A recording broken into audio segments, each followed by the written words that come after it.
You joined us for Rain of Blood, and together we made it rain bigger and better than we could have ever imagined. So now, join us for a second blazing inferno of knowledge and exploration. You're listening to Rain of Fire, the scorching sequel event to Rain of Blood, where we're going to delve into the world of fire play education and safety as we prepare for the upcoming Rain of Fire event. Join your host, Miss Kitten, Radically Dark, and Ember Solaris as we ignite your curiosity and stoke the flames of passion with discussions, interviews, and authentic insights from around the globe. Together, we're three flames united in one mission to make quality kink education more accessible and open pathways to conversation and connection about edgeplay topics around the world. But before we dive into these sizzling topics, a content warning. Rain of Fire discusses mature themes, explicit content, and practices related to BDSM and fireplay. So listener discretion is advised, and this is an adult-only podcast. Other topics may include mental health, trauma, consent, and more. So please be sure you're in a good spot to engage in these topics before continuing to listen. So, grab your fire gear, stoke the flames of curiosity, and let's embark on this crackling journey together. Welcome to Rain of Fire. Good evening, amazing fire players. This is a fireplay episode, which is a bit different to the usual sharp stuff that this kitten normally brings you. But I'm really excited to bring a little bit about Rain of Fire to everybody's listening pleasure. And my team is working super hard to put this event together. So hopefully we can connect you through these podcasts with some amazing fire players and some people with some fire experience. And hopefully we can start our own fire in this chat room tonight. For those of you who don't know me, I am Miss Kitten. I hollow from Cape Town, South Africa, and tonight I have a really amazing gentleman who has the most divine American voice, called Everblazed. Everblazed, welcome to the show, and thank you so much for joining us. Everblazed, you there? Can you hear me now? Oh, that's amazing. I don't know what you did, but you are loud and clear. Okay, perfect. Yeah, thank you for having me. I appreciate it. So you have obviously quite a history with fire. First of all, you have quite an interesting portfolio on Wiki. I enjoyed my research, and you've done some incredible things from an activism point of view. But before we even get into that, do you want to tell us a little bit about how you got involved in kink and how kink comes into your life, and what joy it brings to you? Well, that's an interesting thing. I think it's something that you're into from a child or from a certain age, and you're just attracted to certain ideologies. But honestly, I didn't get hardcore into kink until post my injuries, and I had a ex-girlfriend / sub who really liked my scars and liked my burns and the way I looked. So she kind of got me into a whole thing that I never considered. And that opened me up to a whole world. I recently had a friend of mine visit me from up north, and she was here for the weekend, and she has an incredible scar on her foot, and I was taken aback by the experience of being able to touch that scar. It was something that I didn't expect to feel so much power and energy from, and there was an incredible amount of beauty that I found in it. This must sound so bizarre, but so I'm relating a little bit to your sub who loved your scars. scars, because for me it was like a window into how incredibly hard her body had worked to heal her. And it was a whole journey in a bunch of swirls that spoke volumes about a triumph. And I just found it absolutely incredible. So I relate a little bit to your finding beauty in the scars, because for me it was I found the same thing. It was just such a privilege to be able to touch and experience something that she had gone through. That was obviously a really big thing, and I'm sure yours was also a huge journey for you. So maybe you want to tell us a little bit about those scars and how they happened, and because I think that connects why we actually here chatting to you today. It all goes full circle. Okay, so I'm pretty well known, or at least was. I don't know if you guys remember the San Diego 2003 wildfires. They were some of the first of these major national fires that are just everywhere. Even in Australia, they're happening now. I'm really I'm from Africa, so unless it involves an elephant or some political party burning something, I'm afraid that she's speaking to the wrong person. I have information on this because I've read about it, but I'm going to take your word for the fires, because it wasn't a big moment in that part of my life at the time. But no offense to you.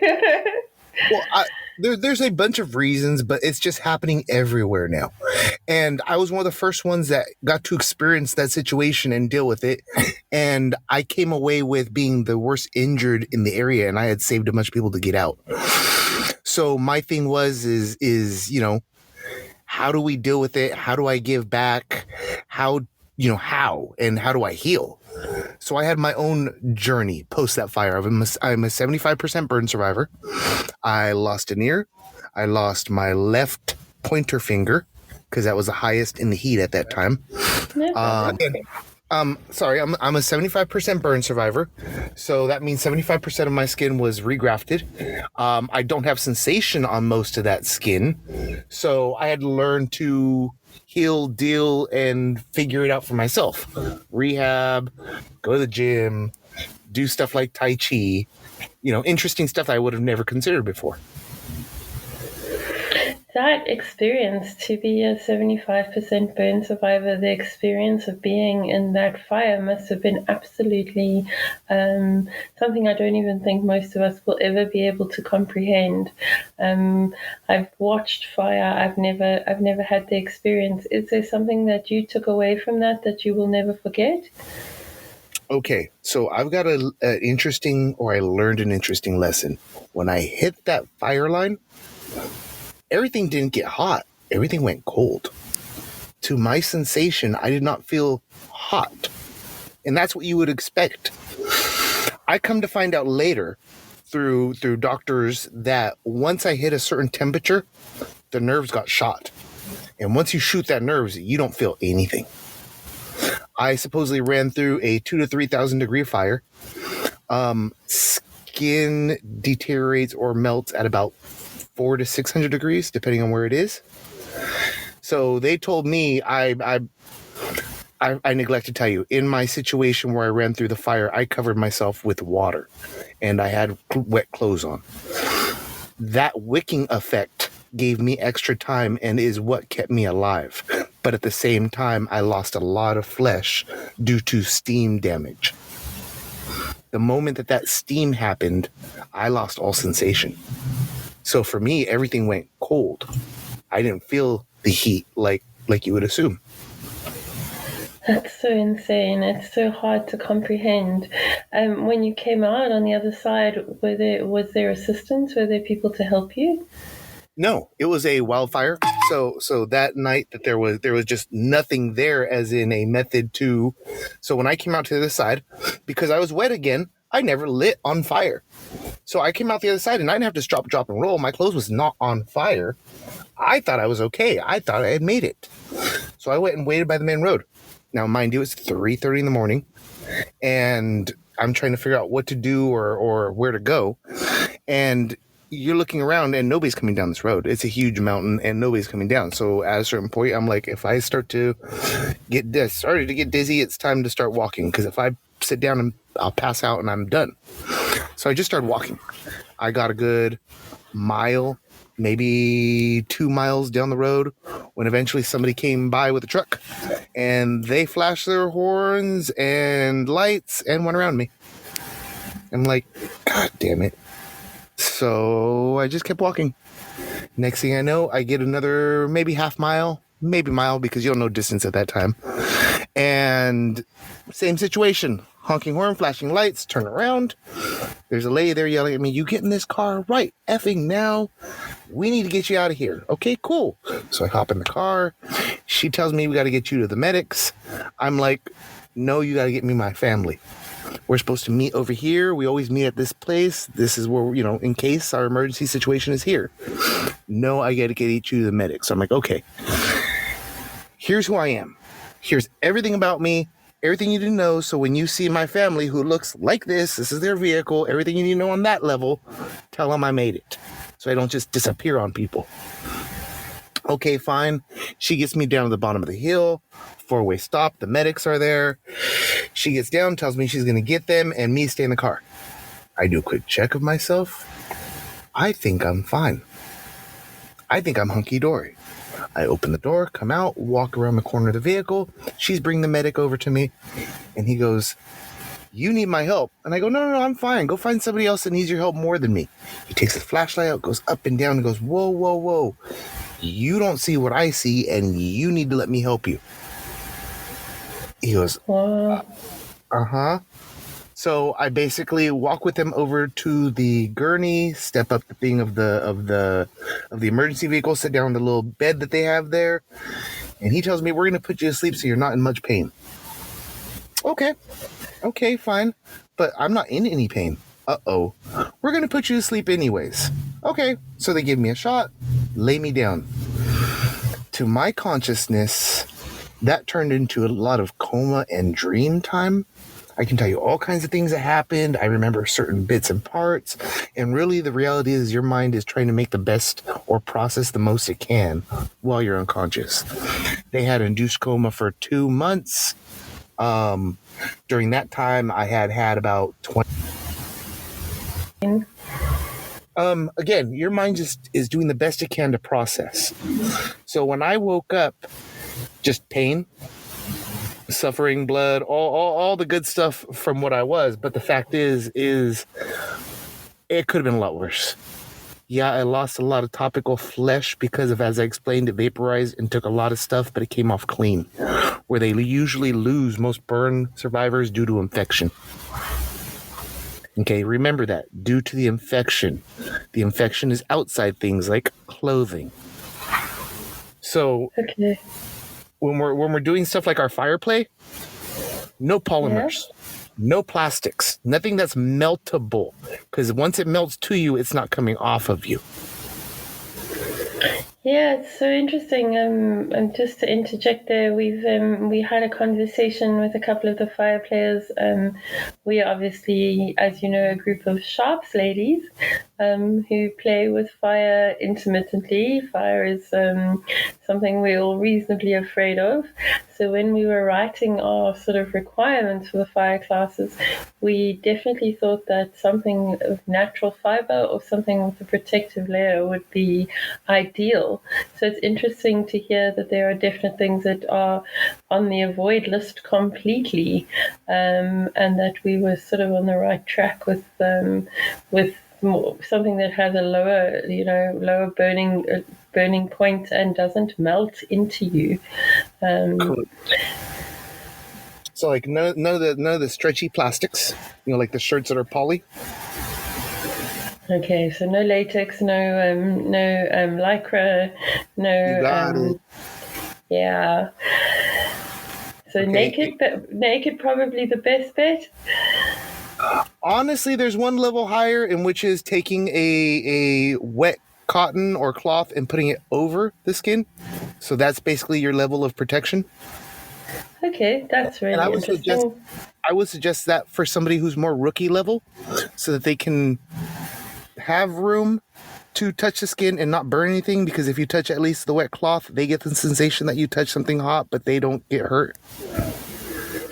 Are you talking about the fire play for the person, for the top doing the fire play, or using the wet cloth between you and the person at the bottom?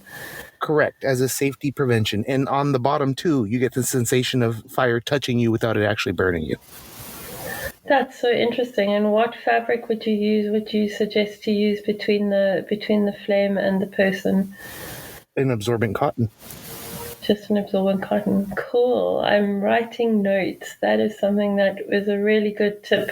When I learned to do impact, I did everything with a wet towel over somebody's bum before that. I was proficient at caning. I now can lay stripes wherever I choose to lay them, but there was a point where I laid stripes generally in a lot of places that I didn't choose to put them, so I used a wet towel. So a wet cloth is a really great tip. Any sticky fuel gets in there, it stays on the cloth, and you can just take the cloth off, and it's not on the skin. Oh, that's so clever. That is really, really a great tip. Do you do fire play after your burn experience? So that's been its own journey. Let's be honest. I've done more than just fire play, because you said you guys like to do blades and knife play. I'm a blacksmith, and I got into it specifically for blades. There's definitely a venue there, because you need the heat to be able to make the blade. Yeah, and you're working with heat all the time if you're crafting shoes and stuff like that. Does the definition of blacksmith mean the same thing as it means here? My horses have a blacksmith that comes out to hot shoe them. Is it the same thing, or is blacksmith something different? In your perspective? Okay, so I believe your blacksmith is what we call a farrier. Okay. And a farrier does the work for a horse or livestock. Yes, correct. What I'm saying is a blacksmith is a gentleman who has the big, heavy hammer and anvil, and will make you pretty much anything from a lock down to a knife. Amazing. So you're actually crafting the metal and working with the metal in a furnace and Correct. Preparing it and putting it together. That is so incredible. Okay, that is something that I don't think we have many of here. I don't think I've ever met one. I'm very pleased to meet a real blacksmith. And the thing is, and especially over here, it's kind of, I guess, an old Western thing. Every town needed a blacksmith. The blacksmith could easily do the horseshoes and what the farrier does. The difference with the farrier and the blacksmith really is a farrier specifically does things for livestock, where the blacksmith will do anything. Okay, great. So crafting knives and making blades and folding metal and all of that. That's absolutely, that's a huge task. And I mean, that's also working with fire on a daily basis. Was that something you did before your injury, or is that something that you picked up afterwards? That was post-injury, and I started to pick it up specifically so that I could work with my own issues with fire and know how to control it and deal with that without being hurt or injured. Okay, wow, that is insane. That is insanely brave. And facing fire for the first time after an injury like that, surely that is a huge step. You have to take it in increments. And don't get me wrong, it's not going to happen overnight, especially somebody who's been through a major fire. You are going to be traumatized, and it is going to be hard, and you got to do the small steps. It's kind of like going to the gym. Yeah, you're not going to like it the first day, but after a minute, you're going to get used to it, and it's going to get better, and you're going to get better at it. Or any of the, tasks that you take on in life. If this is a problem, and I'm one of the more proactive burn survivors you're going to meet, where I do the steam room. I purposely do the stuff that I know I need to do, but nobody else really does because it's hard and they don't want to do it.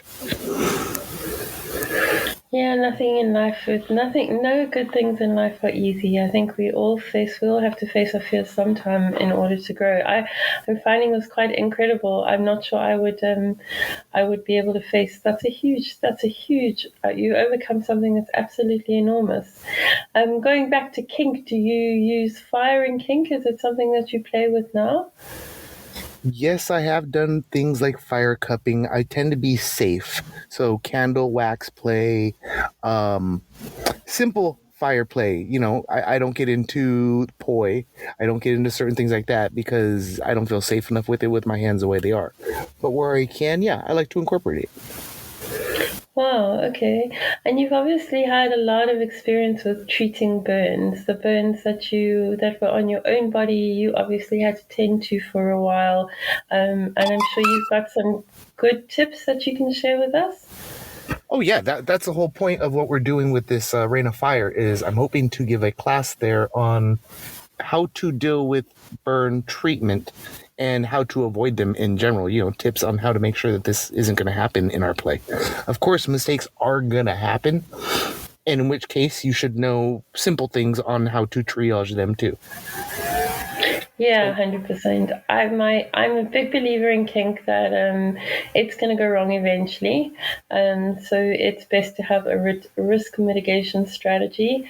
I think the girls that I work with on Let's Make It Rain are very good at risk mitigation strategy, and we probably like admin more than we like blood, which is a bit scary. I think we're going to be terrible old ladies, but knowing how to stop bleeding for us is an enormous part of our kink. So I would imagine that burn mitigation and understanding how to treat a burn and understanding how to avoid a burn is part of fire kink and what the mitigation strategy would consist of. You got it. So let's talk about the simple ideologies. You basically got 3, maybe 4 levels to make it simple of burns, right?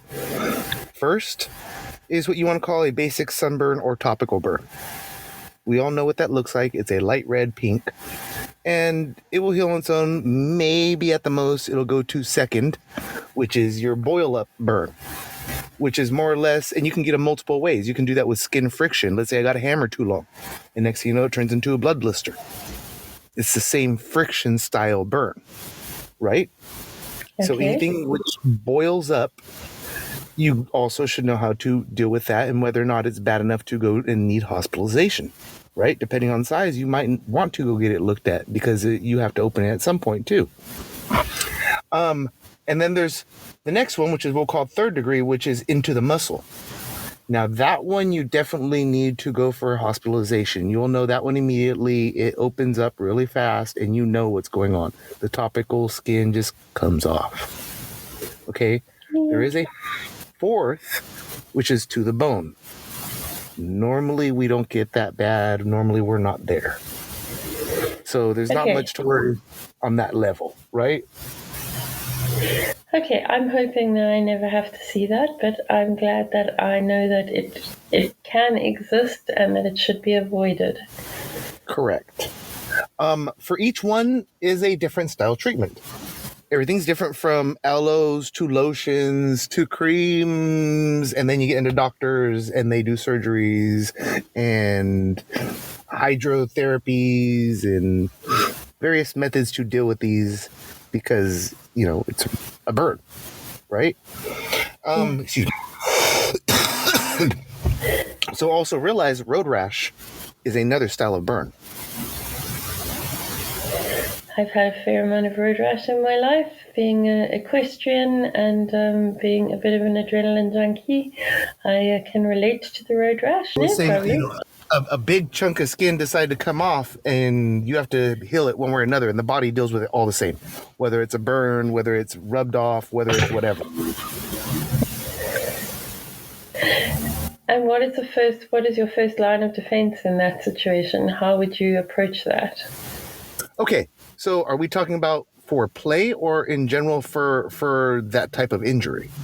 Well, I kind of need to know what to do with the road rash now. I want to know what you suggest because I do a lot of sport and I graze my knees, elbows, nose, forehead. Road rash is something I deal with on a regular basis. So I'm keen to hear what you would suggest is a good answer for that.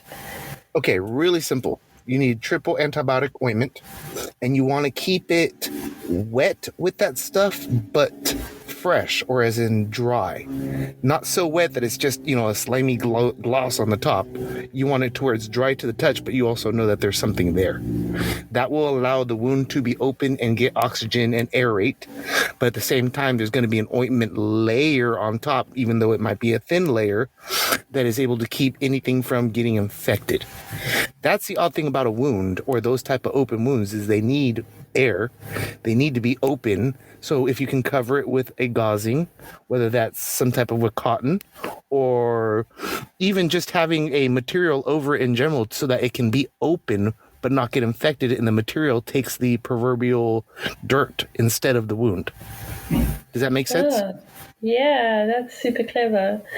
So let's circle back to kink now. So what would be in your care kit if you were doing a fire play, and what would I do to treat let's say a first or even a minor second degree burn? Let's not go any further than that. I would believe that a third degree you would go to hospital.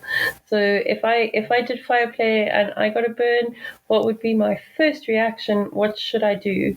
Besides panic, which would probably be my first reaction, which wouldn't be helping anyone. Is always triage. Look at it and do a quick assessment of how bad the situation really is. Is it something you can deal with, or is it something that, is beyond you? So I have a question though.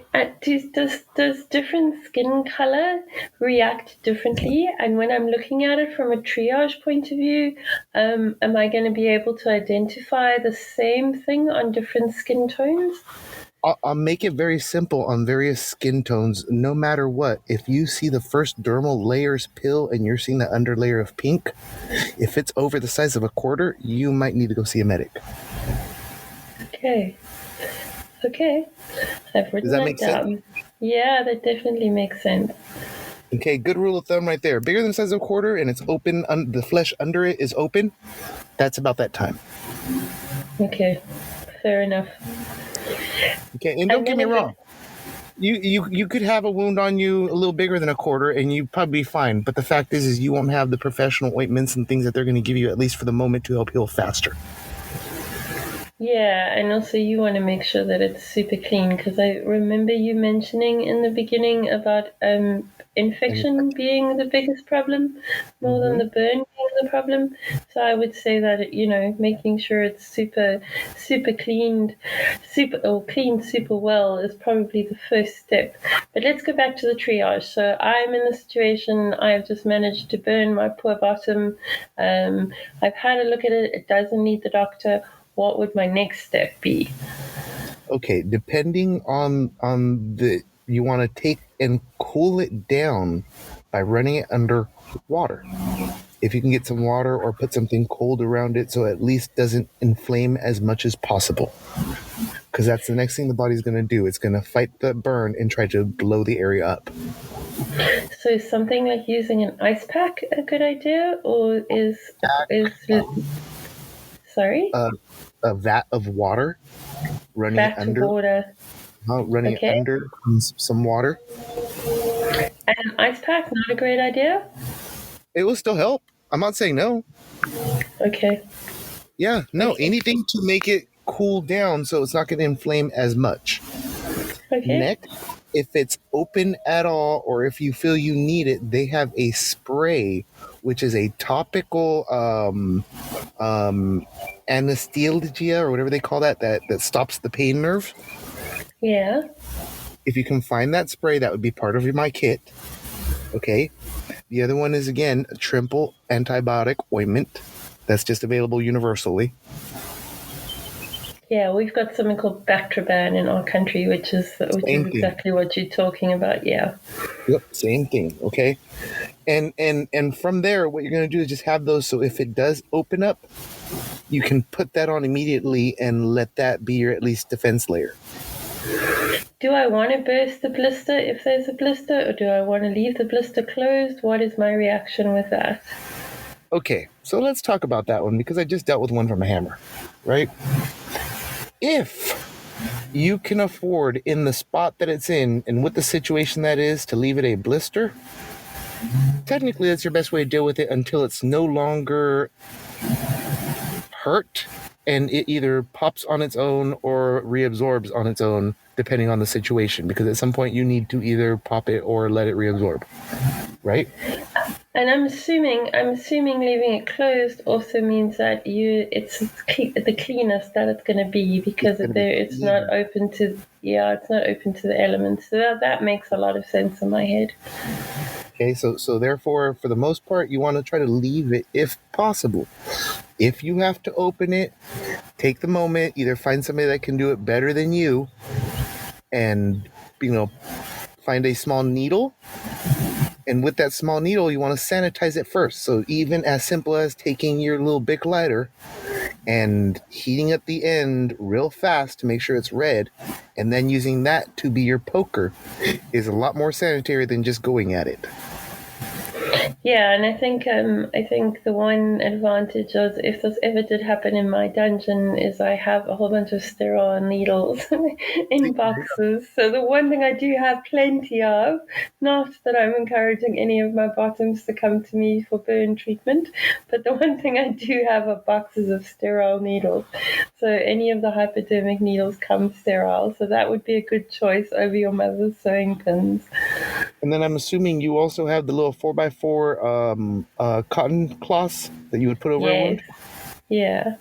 Apply that, and I would apply a layer of the ointment, of the antibiotic ointment, on the face of that and on the actual open wound, and then apply it so both are antibiotic. Okay, that's clever. And it will not stick that way either. And do I put a bandage over that, or do I strap it up, or do I leave that as open as possible so the oxygen is still getting to the wound? You don't want to cover it to the air, so you don't want to like plastic it over, right? You don't want to bubble it. You want to, I usually take like 2 straps and strap it on the corners and strap it down so it's getting air. It's open in the mid area, but the corners are all held down.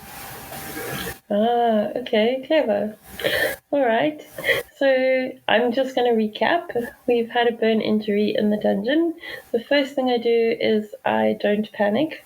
I'm going to have my little panic. When my panic has subsided, I'm going to then start with my triage. The first step of my triage is to have a look at the wound and assess it, to decide if this is something that I'm comfortable treating and I think that I can take care of, or if it's something that needs medical assistance. So if I can see, if it's bigger than a quarter and I can see a layer of skin I shouldn't, or a layer of flesh that I should not be seeing, then I'm definitely going to use medical assistance. If it's something I feel comfortable treating, my first step is going to be to cool the area down. And I think I just want to bring in something here.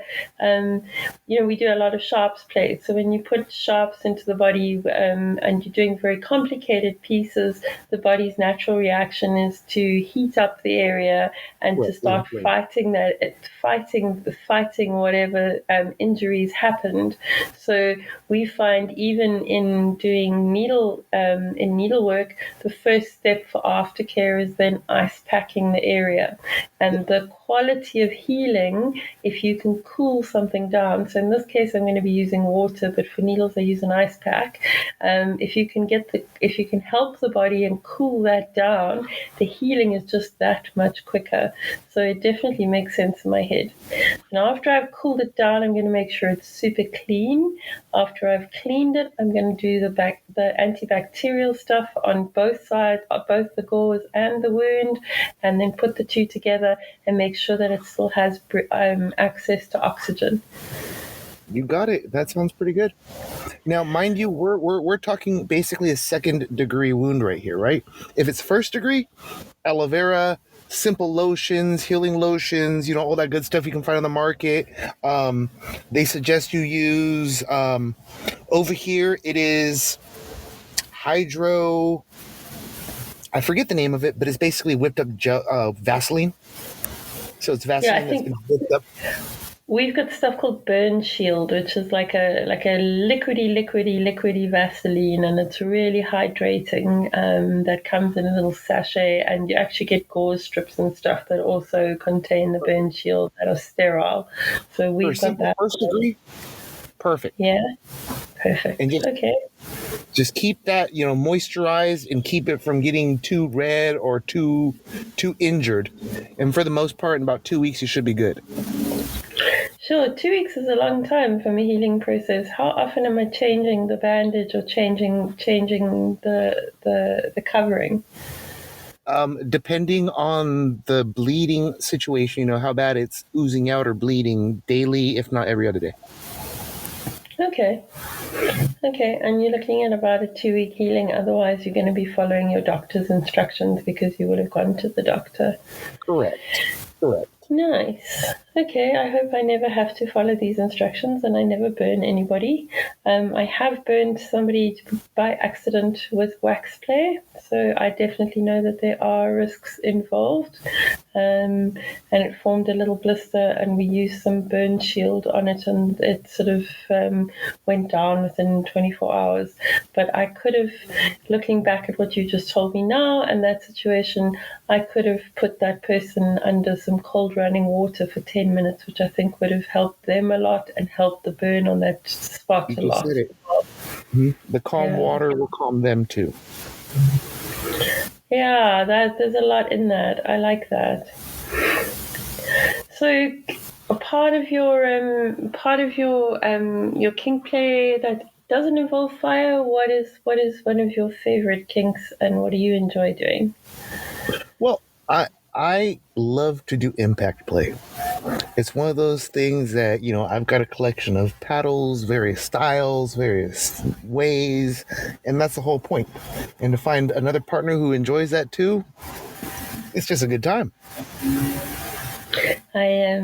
My dungeon second who puts up with me for needles is a big impact player. We call her Mother Russia, and she also has a love for anything paddle-like and for any bottom that needs spanking. So, do you like giving or receiving? I'm definitely am a top. I give, with the fact that I do not feel pain as much. I don't trust myself to bottom for many, so I don't do that in general. So yeah, I basically top for the most part, and I enjoy it.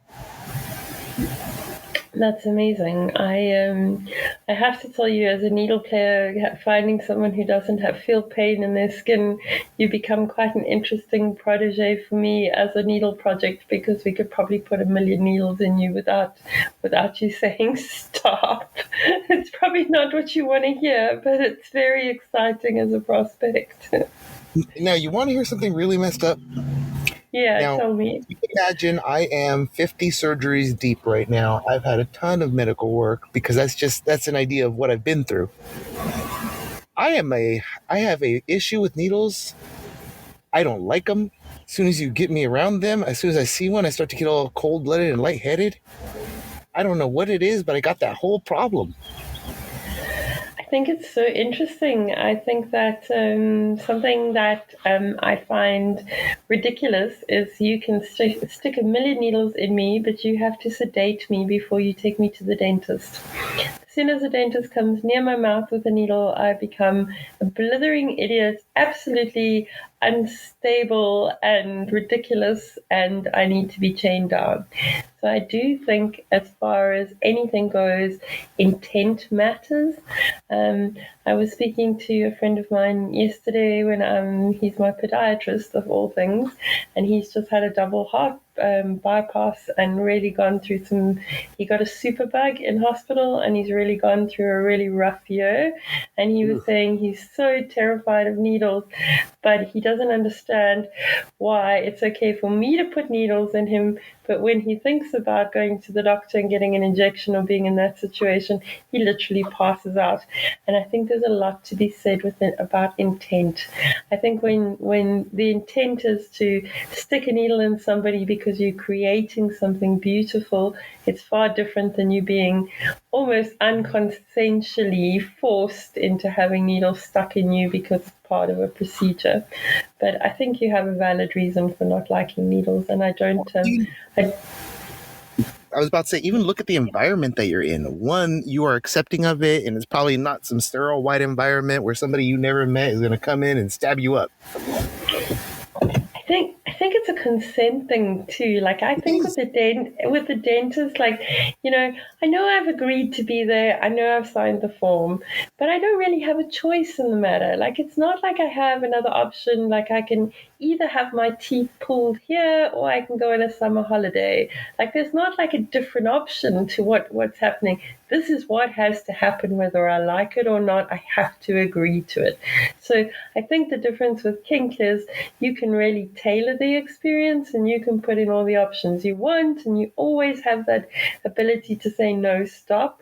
Whereas at the dentist, like you can say no, stop, but they're just going to wait a while and then continue. They're not really going to listen to you. And your option is literally like get through it or get through it drugged, but get through it. Like it's not really like you have a say. So I think that intent and that environment is a huge part of it. And I think you mustn't feel bad. I think I read some statistic like 30% of people are so needle phobic that they actually avoid the doctor completely. No, you're 100% right. Yeah, so it's a big thing. It is a huge thing, and I think you're valid in why you don't like to go and see anybody who has needles. But there are some nice needle people out there. We promise. Well, I'm sure there are. I'm sure there are. So I've really enjoyed chatting to you. Are there any sort of last tips that you'd like to leave with our listeners about fire and about burns? Okay, it's really already disappeared again. okay. Sorry about that. It's really simple. Mistakes are definitely going to happen. It's a matter of how we mitigate them. The other thing is how we take responsibility. Okay, and that's been an issue with our community for a long time. Once a bad mistakes happen, people tend to back out, hands out, I had nothing to do with it, that kind of situation. Really, the best thing you can do is just be responsible, tell everybody what happened, and work your way through it step by step. I like that. Accountability is a big thing for me in kink. When I speak to a new player, it's always important for me to understand how they take accountability in a situation, and that is kind of one of my vetting questions and kind of the biggest red flag for me in any relationship. So it's a great reminder to hear it come from somewhere across the ocean, and somebody say like, "We're gonna fuck up," because we are gonna fuck up, and when we do fuck up, we need to just own the fuck up and look at how we can mitigate it so that we don't fuck up in the same way, and we get to stay friends and we get to be able to communicate it. I think what I take from hearing that from you is that part of this negotiation, especially when you're negotiating for edge play and it's a play that is involves a risk that really can have lifelong effects, is that you need to prepare a strategy for when it goes wrong, how you handle the communication in the situation. Correct. Exactly. Yeah, I love that. And just have backup numbers, but have backup numbers. So in case something's not going through, you have somebody else to contact. Okay, and the other thing I want to say to your listeners is have your backup story. Like it's really important that your backup number needs to know what you are participating in and you are putting yourself at risk for. And if you don't want to tell them the exact situation, like you're naked in a dungeon and somebody's pouring fire on you, your top needs to know what story to go with the backup. So that needs to be part of your risk mitigation strategy as well, so that everyone's on the same page. We were having a debate. We mentioned backup numbers, but we were having a debate the other day about, what do you do if you don't really want to share these numbers with somebody, and also what do you do as a top who doesn't want to take responsibility for the information. And in the sport that I compete in, we have a medical aid card that is strapped to our ankle So if they find us in the veld or in the field, horseless, they can identify us. But on that piece of paper is our medical aid details, our next of kin, the car registration that you arrived at the venue at, and all of those things. So it's just in a little plastic holder on your ankle. So that is another way, if it's something that the top doesn't want to take responsibility for holding that information and feels that it's too much, that the bottom can have a little piece of paper with everything on it in an emergency pack that the top can have access to, which might be another way to mitigate the situation. I like that concept. I never thought about it for, like, let's say you're out in the woods and you need help last minute. But I was going to suggest a lockbox that the bottom keeps the key to, and if something goes down, this is the emergency key. Yeah, my bottoms are all pissing themselves laughing because I'm Wonder Woman, really. I wonder where my phone is. I wonder where my keys are. I wonder where my hairbrush is. I am definitely Wonder Woman. So if anything was reliant on a key, my poor bottom would be dead. So I think that having it not locked might be safer in my dungeon. But I'm sure there are a lot of tops that are less Wonder Womanish than I am. I was about to say, then you just put the key on one of those necklace cloth thingies that they have that you just use for like a lanyard. Yeah, that's a clever idea. But definitely have the information available. I think the one thing that I'm getting, from the needle conversations I've had, and from the fire people that I'm speaking to at the moment, is that these are all things we need to be discussing up front, and we need to have access to in our negotiations, and have a plan for and a strategy for. And this is about playing with age play ethically and having a risk mitigation strategy. So not only having that burn kit available for the triage, so that you have stuff that you can use and it's on hand, but having that emergency, if it's bigger than a second degree burn, that you have which hospital, medical aid, who your next of kin is, how you get there, and all of those kind of just chatted through so that the plan is easier to implement. And may I suggest something even odder? I love other things. Go for it. Okay. With the fact that especially for this community, we're very progressive, and we're talking negotiations and consent, and we're on the edge where even the normal dating community isn't even there yet. I will make another suggestion. We need to, especially with edge play, have a safety meeting. It should be part of the negotiations. Just okay. I like that. What would be in the safety meeting? What would the safety meeting consist of? Everything risk. So we have a really good risk. We have a really good.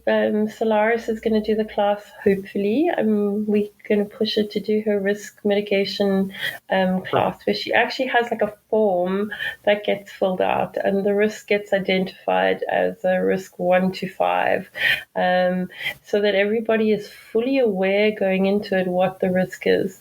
Because I don't look, the burns that you experienced weren't from a kink experience, but they must have impacted your life. I mean, you were saying things like you were in a coma for 2 months. I mean, just that alone puts a huge big stress on your finances and your working ability and your ability to adult normally again. And it's not unheard of that experiences like this happen in kink too. So, having these conversations up front is super important. Correct. A safety meeting is something, it could be all of 15 minutes before you go into scene, but it's your basic intense negotiations for risk, which would include what if, and all of that you should at least speak of before the fact. And I just don't see it happening. The other one I was going to ask you, if you go online, there is a BDSM negotiations sheet called Tonight I Want. Yeah. Okay, it's a simple negotiation sheet that says, tonight I would like to feel like this. I would like to do this. I would like to go through this, and even gives you a little body outline shape so you can be like, I would like this impacted, but I don't want you to touch this area. And you can use shading or however you want to, shade out areas. But it's a good way for you to open up conversation, or at least send somebody before the fact so they can consider and give you feedback. I am such a. I think you're dealing with the three organizers from this event are such negotiators that I don't think any of us negotiate pick up play. I think for a lot of us, especially with the sharps players, you'll find that our negotiations are done 2 or 3 weeks before, and we have. I'll send you my negotiation card. We're putting one together for Rain of Fire as well. We have a basic negotiation card that covers 30 points and is then shared from one party to the other party in writing. And you then have a couple of days to digest that. And that is put together with a risk mitigation strategy. And then together, you guys then collab and have a look at it. And the reason it's not done 15 minutes before is 15 minutes before the biochemistry in my body before a big play is like new relationship energy. I'm completely unreliable. I'm just there to have fun. I'll say fucking yes to anything. I need to be doing it on a Monday when I'm in full capacity to be able to think clearly about my strategies and about what this really the impact is. And I think speaking to you and just what it brought home to me so much is that an accident or an injury like this can have a lifetime of effects on your adult life and how you go forward. So having clear time to sort of digest the reality of the situation you're putting yourself in for, that for me is hugely important. The other one I would suggest is the other end of that, which is a proverbial contract. Now, mind you, we all are going to understand from the get-go, nothing is legally binding. But the fact that you can sit down and look at it and put out the paperwork as if it was a contract, be able to go back and forth for a minute and negotiate about what you would like in this play session, and then both of you agree to it, is very positive and helps quite a bit on both ends. Not only the fact you can sign it. Yeah, I think more than the signing, I think the aligning of intent is so important. Like if you had to say to me, and I find a lot of miscommunications and can come from this, like, Miss Kitten, let's have some Spanx this afternoon, and I'll be like, cool, yeah, let's do it. That for me is not a negotiation because my understanding of the word Spanx and your understanding of the word Spanx are probably vastly different. Mine includes a needle paddle, lots of blood, a Dexter room, maybe a shell cane, some pretty hardcore stuff. Definitely includes a pair of gloves. Definitely includes some hectic waste hazard cleanup afterwards. Whereas your idea of it might mean some really study paddles and Right. yeah. So I think really being able to align with with the intent of what the expectations of both parties are is so important, and having that intent aligned and then having a risk strategy afterwards is just, it's empowered kink for me, and it's made kink a lot more of a rewarding journey. And I feel like you said it before, like I feel like the vanilla dating world, you don't really get what you want because you're not privy to the communication that kink offers us. And I think we need to embrace that communication on a huge level more because it's so cool. It's so fucking sexy to be able to negotiate for what you want. And I'm a bit careful about using the word negotiation because it always means I have to win something. So I like collaboration. I like to collaborate with my partners. Now, I was going to also say I learned that from the DS community and where they do contracts, but the concept there is you are reviewing your contract every 4 to 6 months to make sure you're both getting what you need. Yeah, I like that. I think if some marriages did that, we might be married for longer. It'd be a whole different society. Sorry. Yeah, I think we might stay married for longer instead of just living in our heads so much. And I think that's one thing that where we take that word consent in BDSM, and in the vanilla world, consent means permission. It means somebody's given you the yes. But often that's a coerced yes, and you're saying it for a whole bunch of different reasons. In BDSM, we don't ask for permission. In BDSM, we're asking for consent. And that consent means that you have all the information, you understand the boundaries, you've put your own boundaries down, you've arrived with your own autonomy, and you've covered all the bases, and you have capacity. You've decided that this experience that you're about to engage in fits your risk profile. You have room to play with it in your life, and it's going to be empowering. And if it goes wrong, you have a strategy that is going to mean that your life is not affected. And I think in a play like listening to you talk about 2 months in a coma, the realities of being severely burnt, which can happen in a fire play pretty easily, and with nobody at fault necessarily, but there's a financial implication, and there's a huge implication on your ability to adult ethically afterwards. So it's definitely things that need to be considered more in edge play. You got it. And just remember, in general, and this is where I would say in kink play we have the most injuries, is due to the fact that people try to play with the alcohol on water situation. Do you know what that is? I don't. You're going to have to teach me. Okay, so if I put down a pull of water, and then put some alcohol on top of it, it's going to float, and the alcohol is going to burn on top of that water. And you would almost sometimes never know that it's there on fire because it's blue, and it's a light blue. So people tend to get injured doing that type of play and not knowing what's going on. Simple things like that you don't realize. Just the wax play. If you choose the wrong type of candle, it will burn because certain waxes have a different melting temperature. Yeah, and wax play is even more complicated than that. We do pretty big pours. We've done like 10 kilogram pours and stuff like that.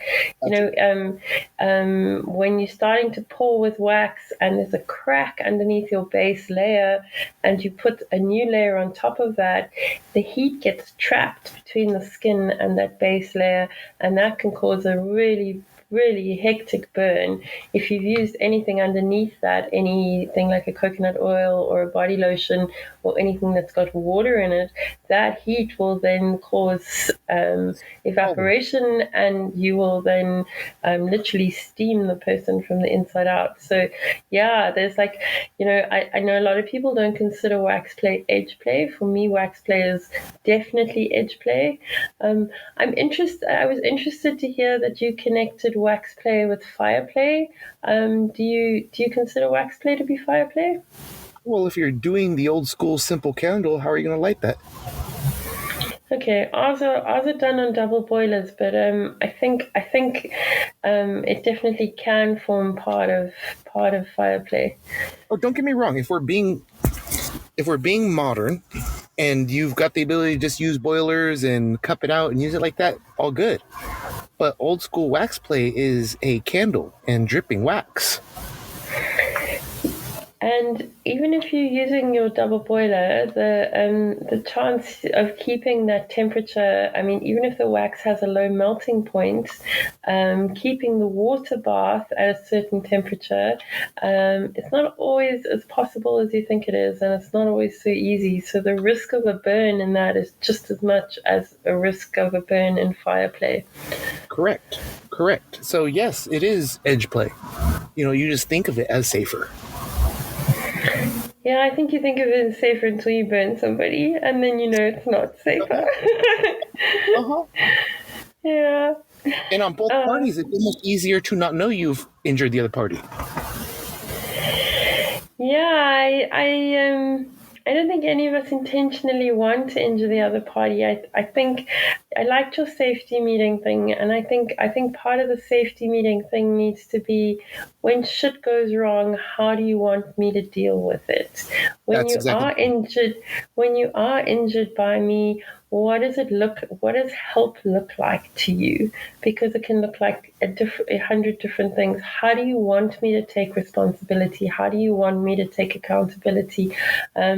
Yeah, those are all super interesting questions that don't get asked enough.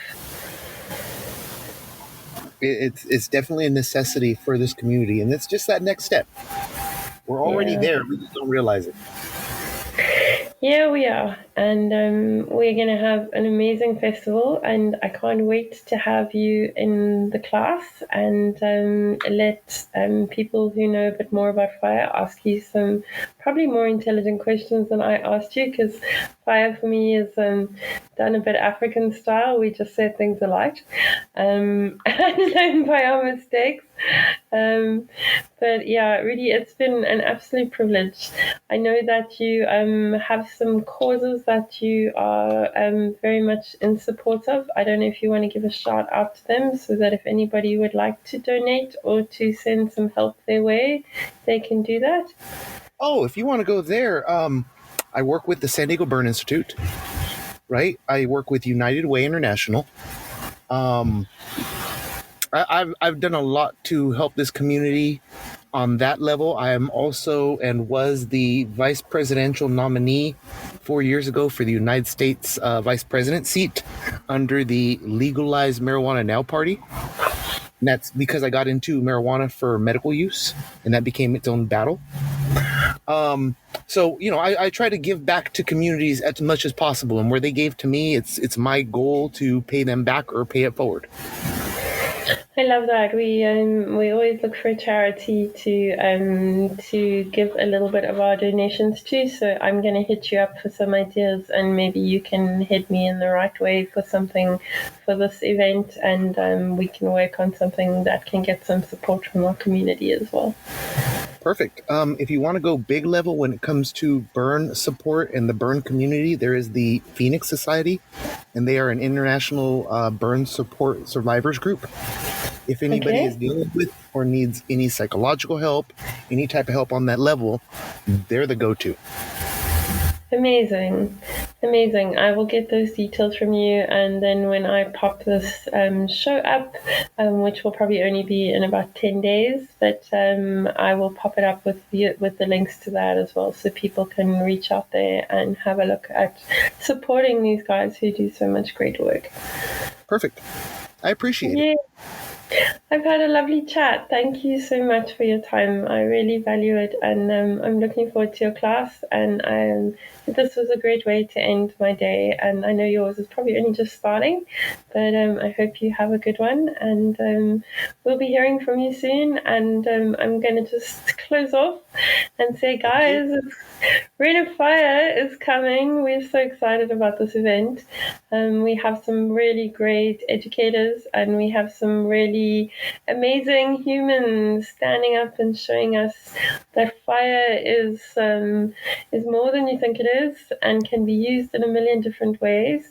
We also have some great educators standing up and telling us how to mitigate risk and how to look after ourselves when playing in kink. And as always, stay kinky, and lots of love and kitten kisses from South Africa.